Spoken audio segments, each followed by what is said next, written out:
pesa les doses. Dose et nous va dire mesure. Et tout le monde va comprendre c'est 500 mg comprimé. Soit mais là deux comprimés donc 1000 mg. Donc on a traité 40 sortes de maladies comme la maladie physique, la maladie spirituelle. La maladie spirituelle, c'est qu'on traité avec sa masque de vieillesse. Marie de nuit.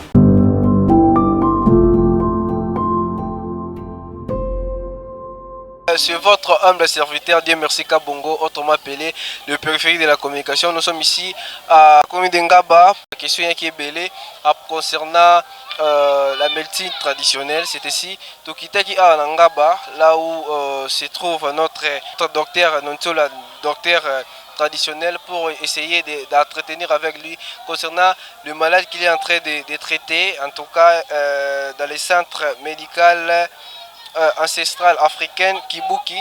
Il est là, il est en train de traiter les maladies comme le sida et les maladies spirituelles, quelque chose de grave qu'on aura accentué pendant cette émission. Et je vous demande d'être branché et connecté, de s'abonner dans notre chaîne et suivant.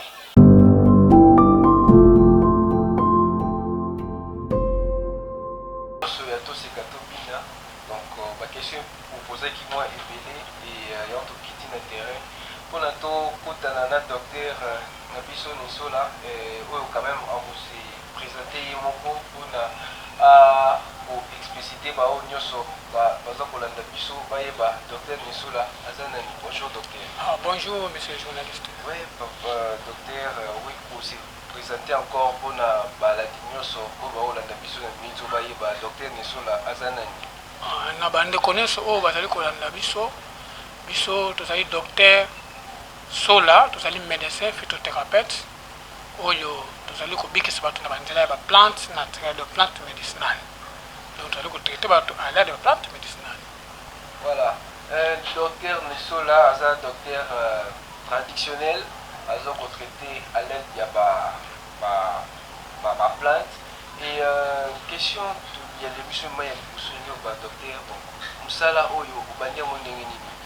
Et puis ils ont à université ou classe moko sala qui formation pour nous comment sala ngoto donc ils ont qui n'ont rien ni pour nous comment sala musala oyo.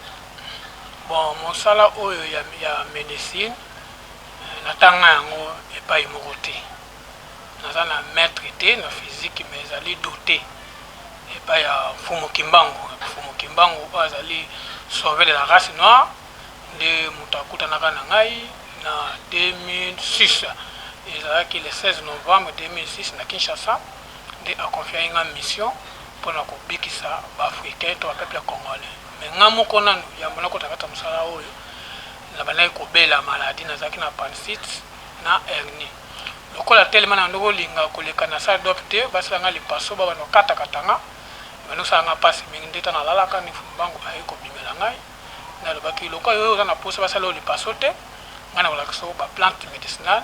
Si man kopeso musala nde apesa kingai balakisa yanga ba plante wana na landela yango ki pendant 7 jours ma solo ezalaki susute ese mayaki ko confier nga mission pona ko bikisa bande konanga ba africain ba ba plante médicinale. Donc natanga yango 10 ans alonganga anomboka Kinshasa manga na Congo central kona ndena kana ko yokela ba plante médicinale mais eloko malamu ndasaki pa na ngai afula yanga mato ta afula mato na koma ko yoka ba plante bana ko lever nga ba secret ba tina la yango pe misala na yango de 2006 à 2016 ya ko yekola musala omengai na sala LCD général na pomme na itinji c'est maintenant sala apprentissage na INPP à LC auto mais na sala yango te na zongi mingi na mission on Fumbangu asili ko pesa madonga na ko traiter na ba plante mais ça c'est vocation on Fumbangu attaqué pe bilaka na 4e génération à couper ça tout badon na badon pour être au hôtel ça Afrique. Voilà votre collègue beaucoup plus dingue docteur pour le voici très profond et il connu même ça là beaucoup formaté mais il a vocation il est lié pour y na ndoto Fumbangu à bibeli ya pesa débité comment obi au tikoloba maki na ba Congo ezaki na ndenge nini mais mi ndenge nini ba nyoso balandi ba téléspectateurs ya to sikato bina ba osala vraiment très curieux ya koyeba ndenge nini. Bon ngana ko lo bango pona ngana etazwa nga à pied levé à lever bon esengeli okota na kati na mosala donc akolongola nga awa nakendaki na Congo central mpo nakobanda kokota na baforêt mpona na koyekola banzete wana donc nzete na nzete wana ekolivre nga basecret nde nakendaki na forêt de Mayombe nayekolaki banzete nakendaki susu na certain timante zamba moko oyo mendele baye kobaptize kombo ya Mont Cristal nakoma mpe kuna mais kombo nango ezali finda uya donc zamba uya eza zamba moko boye eza na bamystique ancestral nde kuna nde nayekolaki yango pendant 10 ans nde apesaki nga sikoyo autorisation na banda kosala tomela banda kosala bato ya kobombama soki moto aye aza na hernie na kosalisa ye ti ayebisinga soki obima na libanda nde nalongwaki na mboka wana na bakata mbanzango kota timati nabaki mbanzangungu nake Matadi Boma Mwanda mpe na ngambo ya Angola nde ayebisinga lokola asi natambusi ebisika wana namoni esengeli ozonga na mboka ya Kinshasa esika nazwaki yo mpo okende komonisa nguya na ngai na banzela baplante médicinale. Voilà, et nous allons continuer. Là, je vois Maman Mimi Sang depuis Paris, et docteur, m'invité par rapport à Moussa Nande Boussala, Boussala Mikanda, pour les officiels au gouvernement, en permettant Boussala tout, les Alara Binomo, la Mouiga, Boyen, Dengue Obi, Roti, vocation est, Fongoli, peut-être pour qu'il ait enregistré la place du gouvernement Baye Babilo. Tiens, Tobanzi Balobi, Nzambe a ses à l'État. C'est que l'État a autorisé Bisso, a payé Bisso Mikanda pour être tout au centre. Dans le cadre centre, il est traité Bato. Docteur Bassola, tout le monde surtout y a Bakisi, malgré tout pays des abandonnés, mélange dans le ça là on en dingue. Bon, mélange nzete na nzete eza na étité na yango. Komona nzete songolo na nzete songolo soki o mélange yango ezali po étité ndakisa typhoïde. Nzete na nzete mosusu pe esengeli étité malaria. Ndelenga na beta sete mingi na bandeko baloba ete kisa bokoko ezanga dose. Te kisa bokoko ezanga dose. Bakoko soki kisa ya bokoko ezaki na dose te na bandi yambo médecine o la biso o euti na 8000 km. Comme ça c'est que ça va plante médicinale so ba ki dosage était mais bango se me ba ko fa mais pe biso ngana yo na bande ko so na mais pe to zate et va avec ba ki se ni boma ba trop te ba ki se na biso boma ba tout yo si o mona ja wapi et pas tradi praticien na sima na morgue zalaka na presque tradi praticien nyonso na sima na morgue zate et likane ezali te moto ndenge tango ye pa na ye abikisa ye mais c'est comme grave batinda baba mindele na mindela mindele. Bon, ce qui est comme grave, c'est que les gens sont négligents. Pour les gens qui sont malades, on les a que soigner à aucun temps. Même si on a pu ça peut transférer pour beaucoup. On a des commandes à auto pour la bota, on a les mbongo. Si ma docteur a dit que na ba médecin traditionnel, on ba ko ça c'est autant à yépé, na lande lépé. Donc, ça dans la minute tout ça là, bango so ba ko quitter batine. Pour moi de belé bango ko quand ça épilepsie. Na médecine moderne ba ko ka ngote. Diabète ba ko ka ngote. Prostate ba ko kende ko fini ko sa mutu opération mais ngai na ba plate mais ça ba ko solo opération. Donc qu'est-ce ko ça dose so ba lobi o me la demi verre ça dose. So ba lobi o me la 4 verre ça dose. So ba lobi couillère à soupe ça dose. Dose et ngo ba ni mesure. Ne tout le monde na ba comprendre ba 500 mg. Comprimé. Soit mais là, deux comprimés, donc 1000 mg. Donc, ceux qui ont 1500 mg, et c'est comme 1000 mg, et ça leur retourne. N'est-ce pas qu'on a que c'est beaucoup. Mais là, demi-verre. Il y a un moment qui passe et qui me font la verre. C'est que donc, dose est allée. Voilà, je vous demande de s'abonner à notre chaîne, tous ces Katobina TV. Chaîne peut sa nouvelle information aux nécessaires. Toujours on continue et tout le monde docteur, pas malade, peut-être Oyo. Aussi peut-être aux autres traités na kati ya centre na yo.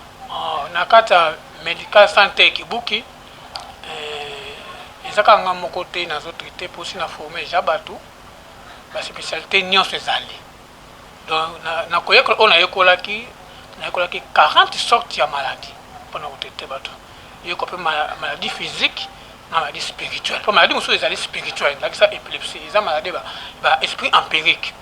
Donc, nous avons traité 40 sorte ya maladie on azali ko traiter donc azali ko traiter prostate atoza na soin soko yena ko chasser yango na ba plante médicinale azali ko traiter diabète azali ko traiter asthme maladie ya pema myome ankylostome hernie interne hernie externe hémorroïde interne hémorroïde externe paralysie AVC pour le mingi so bakoyi AVC bakende basala kiné eza traitement te cause ya maladie esengela botraite cause po kiné ezalaka mpona articulation bongo sikoyo maladie soki otraite yango te na bandi motu akobika te nasoki otraite mpe paralysie nasoki otraite mpe rhumatisme osseuse ya mikuwa nde yango nalobaka mingi bandeko balingi mingi kolia biloko eza ya formol nde okomona bamwa epine ekomi insuffisant na kati na ye omona mikuwa ezolembalemba mikuwa ezolela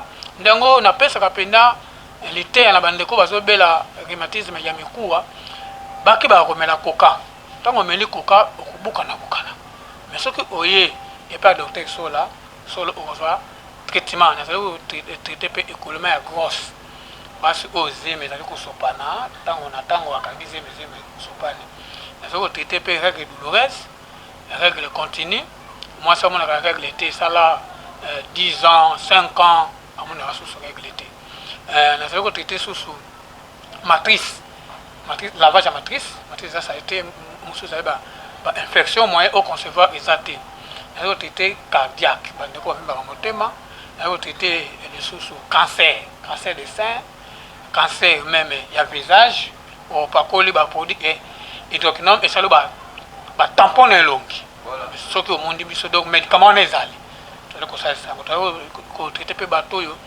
bapesi bango bapoison donc empoisonnement nazali kotraite yango nazali kotraite lisusu oke maladie ya oke nazali kotraite yango nazali kotraite lisusu nakoloba maladie physique mpe spirituelle maladie spirituelle nazali kotraite ndakisa masque de vieillesse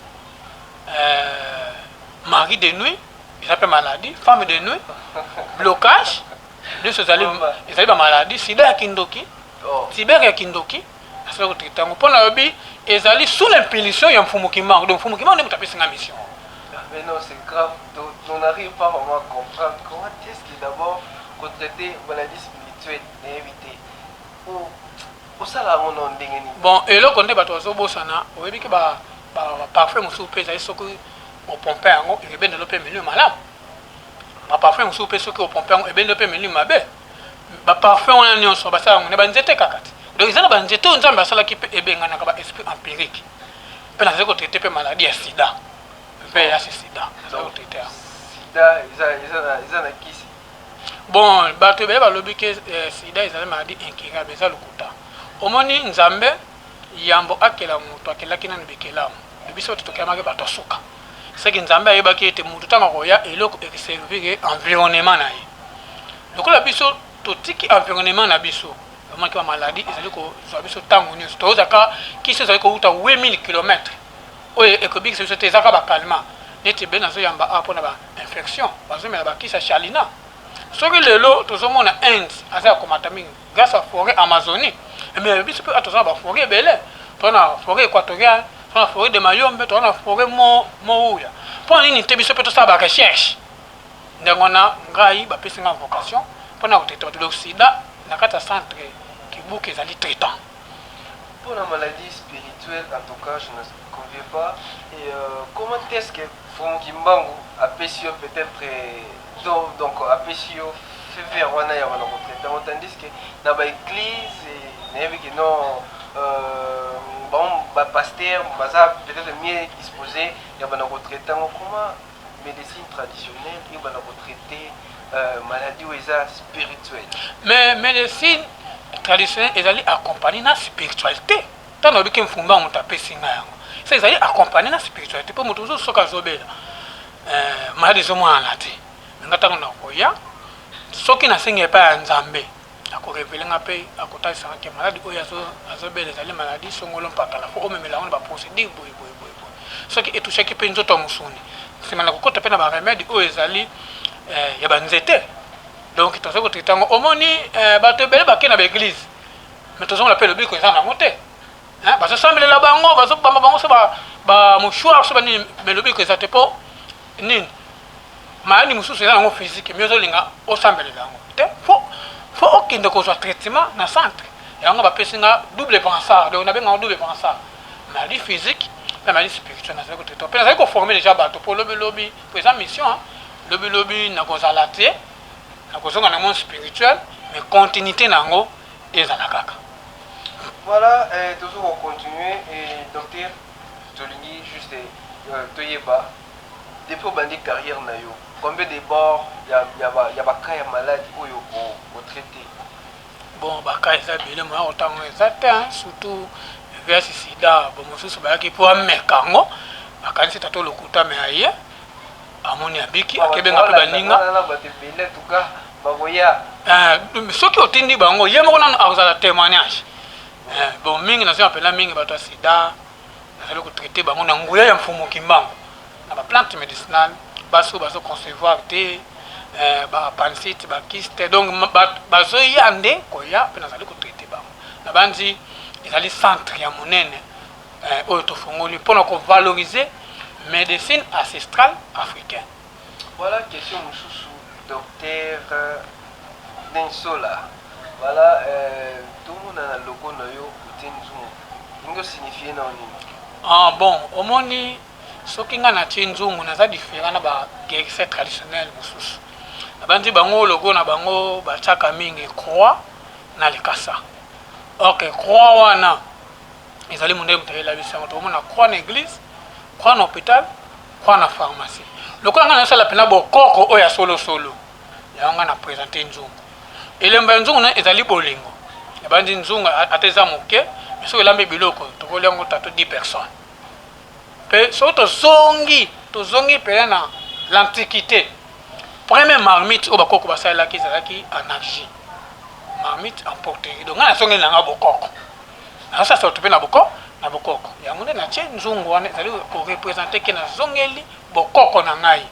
Na banzi soki nga nazali ko sala croix te ba raison za mo ebele na zana mokanda moko ngai te muna koma yango. Ezali bango moko ba mindele. Na banzi ba kobende na biso yango croix oyo to sali to tie cercle. Bende la biso yango po au monde na ba vanti au mondele ayeko sala mabele ya Afrique ayeko zongisa bakoko na biso sima na banzi ba bende biso yango sima ko benda to kotanga yango eningo bani balobi la croix grecque pour le lo bele bazo baté sema d'Hippocrate to Hippocrate azaki grec mais to kaso croix grecque eningo bani. Ces pentacles s'emploient pour infliger les maladies aux gens. L'hôpital et sa demeure, la Convention de Genève et sa fondation, autrement dit Suisse. L'école conventionnelle de Genève contrôle les esprits des gens abattus par les biens envoûtés, matériel des hôpitaux, lits des hôpitaux, nourriture, pour donner le sang à la tête pour donner le sang à la bête à cette tête, l'esprit de pape au Vatican. Donc ce qui est hollandais yango malamu yobanini mundele ya elibiso médecine oya yewana ya Hippocrate. Maintenant on est Hippocrate azaki enseigné et pas la biso noir na Égypte antique. Fumugimba lokasi apesi biso nguya, apesi biso vocation peut pouvoir prendre ko traiter la maladie wana baza décider lobi ko sio monani na banzi Congo zali mboka ya bilaka on fumbango asilaki kolaka uta 1921. Preuve ya bato sida moko yango katolakisi bino moko fiche eza yanga te oyo eza ya bango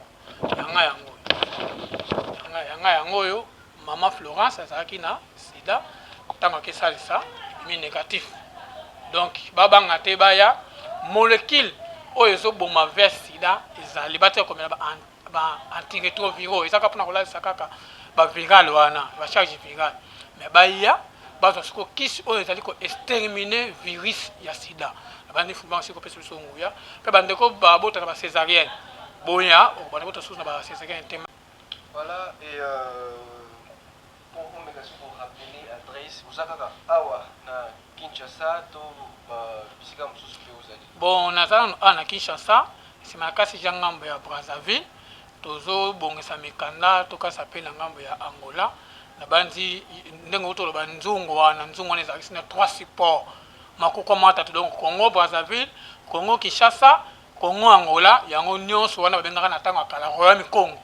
Donc tozo lingana to kokela mais bande ko pe na bandi kisi moko toza nango azoki ne pe France bande ko pe bazala na ba YouTube na ba télévision na ba RTVS 1 bayaka batindaka pe totindaka pe ba kisi donc kisi pona kokende na mikili ya poto eza na facilité DHL ezali ba agence ezali bobanga te toza déjà pona ko pesa bino lobiko donc toza na avenue Manzengele numéro 56C na commune ya Ngaba route université naza na ngambo ya Ngaba na ngamba makala te po Manzengele oboyoka libulu Manzengele avenue Manzengele ndeza wana numéro 56C na ngamba Ngaba e kasa na ngamba makala menga naza na ngamba Ngaba mamero eza branché na baba ya écran na bino so bobenge bozwa nga moko docteur Sola nazala kawana na mbaka bato tous les jours de lundi à dimanche de 9h à 17h30. Ok, merci beaucoup. Tout ça qui wana na docteur Sola voilà a explicité ba maladie ko nyoso zo traiter si des ali wana na kati azo traiter tina maladie spirituelle c'est qui est vraiment ya bokamwa oui c'est les maladies pas ya ba médecin traditionnel mususu azo traiter mari de nuit azo traiter mari et femme de nuit, mari de nuit, femme de nuit, masque de vieillesse, sida kindoki donc maladie nyoso spirituelle avec ba blocage ba chance voilà donc ceux qui ont un problème vous a bloqué et awa pour votre traitement et je vous demande de rester branché dans notre chaîne et à la prochaine on va encore recevoir pour vous le docteur si par votre demande pour recevoir ce qu'on a vu nos docteurs ceux qui posent tout bah des questions on a vu nos commentaires et mot de la fin na gros à la nini bon mot de la fin na ngai na sengi kaka peuple congolais peuple africain tous la ini ndenge fumbanga biso biso tous la kintwadi médecine na bino oyo fumbanga alakaki ke akutinda biso trois pouvoirs pouvoir scientifique pouvoir politique pouvoir religieux pouvoir scientifique janga nazali na côté ya médecine pour attendre to sortir fumbanga biso ngai susu akodoter susu mususu pour na côté technologie pour na invention donc bobanga te fumukimbangu en esprit azali ko sala soko baye bakobeka pe na pesi mbote mingi na ba bazali ko soutenir biso donc tozo pesa mbote mingi epa ya colonel Désiré Murumba oyo azali moko azali ko pesa biso susu main forte na lieutenant Yoyo na Kanchache lieutenant Dale na Kankokolo na major Willy Lusakweno Nzao to pesa bango mbote sans oublier Mr John Musafire ope bazali ko bakisa moko lisusu na kati ya boyebi pona kotombolela medical santé kibuki monsieur Zabana Mulongo monsieur Kubanga na Mungaya bango nyonso bazali ko pesa maboko pe bazali ko féliciter tango nyonso ko rendre biso visite pe na ba mwa ndamu na bazali ko pesa po ete to ko leka kaliboso na bino po ete médecine ancestrale africaine ekoka ko ke liboso pe lisusu na ye pona tangisa yango pe bazali ko tangisa déjà boyebi on sata na posa aya ko yekola yango accès ali voilà docteur afongoli ba porte pour la bino.